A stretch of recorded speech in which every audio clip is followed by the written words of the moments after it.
आज म छु, भोलि मेरो याद मात्र हुनेछ। जब म हुँदिनँ तब चारैतिर मेरो चर्चा हुनेछ। कुनै दिन फुर्सद मिलेछ भने मेरो जिन्दगीको पाना पल्टाउनु। याद राख, त्यो दिन तिम्रो आँखामा पानी पानी हुनेछ। राम्रो छौ, राम्रो नै पाउने छौ। म अभागीको त भाग्य नै खोटो छ। यो तिम्रो फुल जस्तो जीवन मसँग कसरी कटाउँछौ?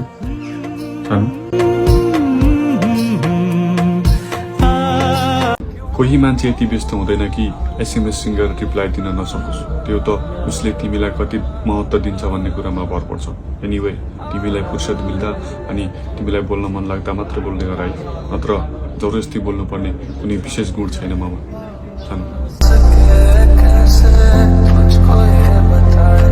एउटा पात झर्यो जुन म जस्तै थियो, अर्को रुखलाई केही पनि फरक परेन जुन तिमी जस्तै थियो।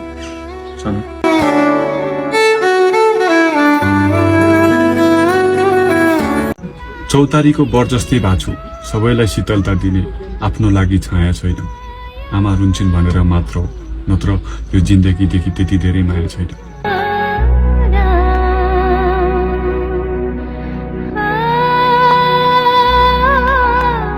आँगनीको डिलमा बसी काग कराउला, नरुनु है आमा। हर पल हर क्षण मेरो याद आउला, नरुनु है आमा। वर्षौं भयो यो बिरानो प्रदेशमा एक्लै बसेको, अकस्मात म थलिएको खबर आउला, नरुनु है आमा।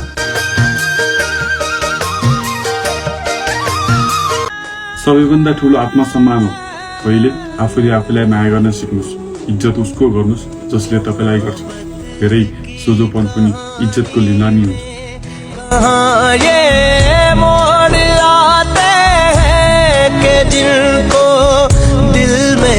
यस्तै हो साथी जिन्दगी, छ मनी सबै हुने, छैन मनी सबै बैगुनी। छाडिसके मैले विगतलाई याद गर्न, सम्झी सम्झी कति रुनी।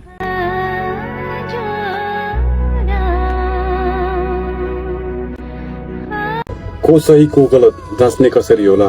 आँखामा हजार सपना साच्ने कसरी होला? पृथ्वी गोलो छ, पालो सबैको आउँछ भन्छन्। मेरो पालो आउँदासम्म म बाँच्ने कसरी होला?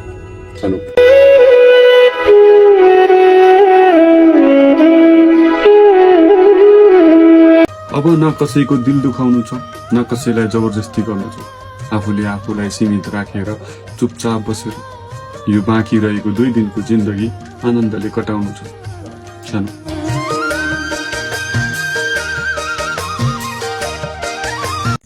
अलिकति पैसा जोगाएर राखेको छु, सपना टुटियो भने टक्सीमा खर्च गरौला।